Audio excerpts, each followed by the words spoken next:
नमस्कार मित्रों, संत महात्म्य चैनल पर पुनः आपका स्वागत है। अभी तक हमारे द्वारा श्री गुरु चरित्र के 5 अध्याय चैनल पर अपलोड कर दिए गए हैं। तो यदि अभी तक आपने उन अध्यायों को नहीं देखा तो प्लेलिस्ट में दी गई लिंक की सहायता से आप उन अध्यायों को देख सकते हैं।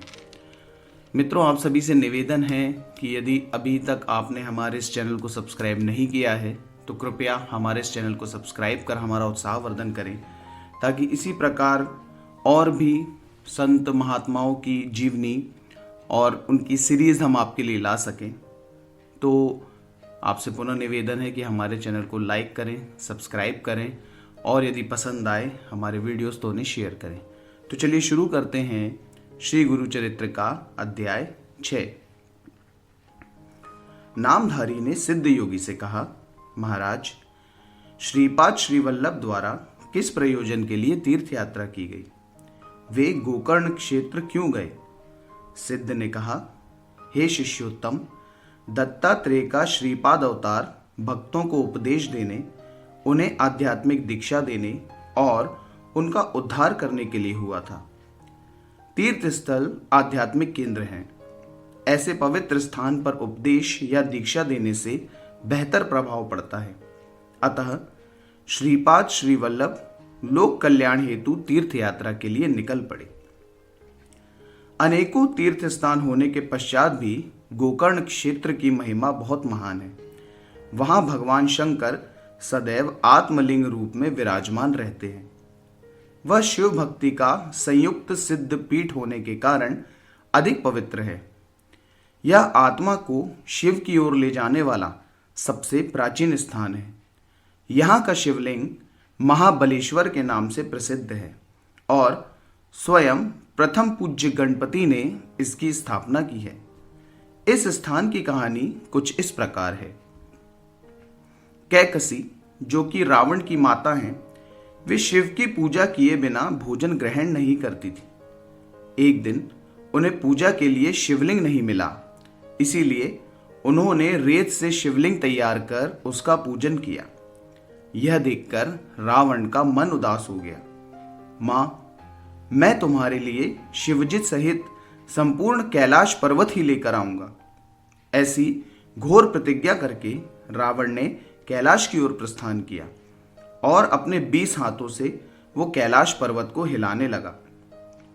उन झटकों से त्रिभुवन कांप उठा, जिससे माता पार्वती भयभीत हो गई। तब महादेव ने बाएं हाथ से शिखर को दबाया, जिस कारण रावण पर्वत के नीचे दब गया। रावण ने महादेव से बहुत याचना की। शिव भक्त होने के कारण भोले शंकर को रावण पर दया आ गई। महादेव ने अपने बाएं हाथ को हटाया, जिससे तुरंत ही रावण मुक्त हो गया। तत्पश्चात रावण ने अत्यंत श्रद्धा भाव से अपने मस्तकों में छेद कर अपनी अंतड़ियों का धागा बनाकर मस्तकों को उसमें पिरो दिया और एक तंतु वाद्य यंत्र बनाया। उस वाद्य यंत्र की सहायता से रावण ने 36 राग रागिनियों में अत्यंत सुंदर स्तुति प्रस्तुत की। उसकी भक्ति देखकर प्रसन्न हुए महादेव ने उससे वर मांगने को कहा। रावण द्वारा वरदान में कैलाश पर्वत की मांग की गई। तब महादेव बोले, मैं तुम्हें अपनी पूजा के लिए अपना आत्मलिंग देता हूं। यह मेरा ही प्रतिरूप है। महादेव ने उन्हें अपना आत्मलिंग दिया और कहा, इसे लंका लेकर जाओ और 3 वर्ष तक इसकी पूजा करो। इसमें तुम स्वयं ब्रह्म सिद्ध हो जाओगे। किंतु ध्यान रहे, मार्ग में जाते समय इस दिव्यलिंग को कहीं भी भूमि पर ना रखना। शिव स्वरूप आत्मलिंग पाकर रावण अत्यंत प्रसन्न हुआ। महादेव को प्रणाम कर रावण ने लंका की ओर प्रस्थान किया। नारद मुनि द्वारा यह सूचना देवराज इंद्र को देते ही वे अत्यंत भयभीत हो गए। तब नारद मुनि ब्रह्मदेव, इंद्र और अन्य देवगण नारायण से मिले और कहा, हे श्रीहरि, महादेव के वरदान के कारण रावण के अमर होने का संकट बढ़ गया है, जिस कारण सृष्टि का विनाश अवश्यम भावी है। श्री विष्णु महादेव के पास पहुंचे और उनसे पूछा कि रावण को आत्मलिंग दिए हुए कितना समय हो गया है। तब उन्होंने नारद और गणपति को बुलाया और अपनी युक्ति समझाई। युक्ति को सार्थक करने के लिए वे दोनों निकल पड़े।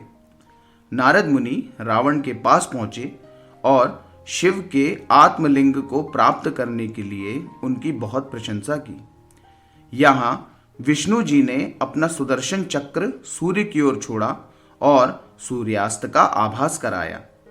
नारद मुनि ने कहा, हे दशानन, क्या आप संध्या वंदन नहीं करेंगे? ब्राह्मण को यथासंभव संध्या का समय नहीं छोड़ना चाहिए। रावण से विदा लेकर नारद संध्या करने के लिए प्रस्थान कर गए। नारद का आचरण देखकर रावण के मन में यह विचार दृढ़ हो गया कि मुझे भी संध्या वंदन करना चाहिए, अन्यथा व्रत टूट जाएगा। उस समय उन्होंने एक बटुक को देखा।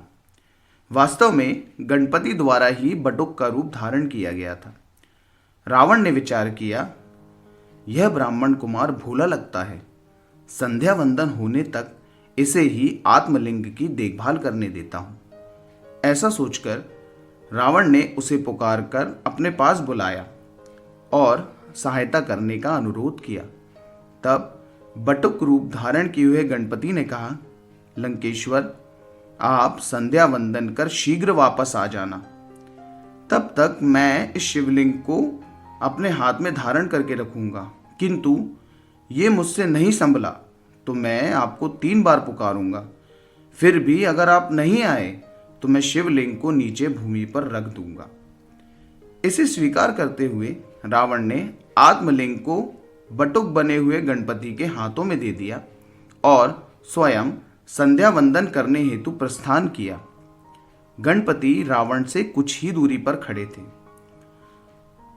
अर्घ्य देते समय बटुक बने गणपति ने रावण को पुकारा। रावण ने उन्हें हाथ दिखाकर रुकने को कहा। फिर बटुक ने थोड़े थोड़े अंतराल पर 2 बार और रावण को पुकारा, किंतु रावण के न आने पर गणपति ने अपने पिता के उस दिव्य आत्मलिंग को भूमि पर रख दिया। भूमि से संपर्क होते ही वह शिवलिंग वहीं पर स्थापित हो गया। देवताओं ने प्रसन्नता से भगवान गणेश पर फूलों की वर्षा की। संध्या वंदन होते ही रावण तेजी से शिवलिंग की ओर भागा, किंतु तब तक बहुत विलंब हो चुका था। फिर जैसे ही रावण ने शिवलिंग को उखाड़ने के लिए अत्यधिक बल लगाया, उस कारण शिवलिंग पीला पड़ गया और उसका आकार गाय के कान जैसा हो गया, किंतु शिवलिंग बाहर नहीं आया। महादेव शिवलिंग के रूप में वहीं पर स्थापित हो गए। इस प्रसंग के बाद से ही यह शिवलिंग गोकर्ण महाबलेश्वर के नाम से अत्यंत प्रसिद्ध हो गया। निराश रावण को खाली हाथ लंका लौटना पड़ा। शिव का वास होने के कारण अन्य देव भी उस स्थान पर आकर रहने लगे। तो मित्रों, 6वां अध्याय यहीं पर समाप्त होता है। आशा करता हूँ कि आपको हमारा चैनल और हमारे वीडियोस बहुत पसंद आ रहे हैं। तो मैं आप सभी से फिर से अनुरोध करूँगा कि प्लीज़, बहुत सारे ऐसे व्यूअर्स हैं जो हमारे वीडियोस को देखते हैं लेकिन अभी तक सब्सक्राइब नहीं किया है, तो प्लीज़ इसे सब्सक्राइब करें और आगे बढ़ने में हमारी सहायता करें, हमारा उत्साहवर्धन करें। जय महाकाल।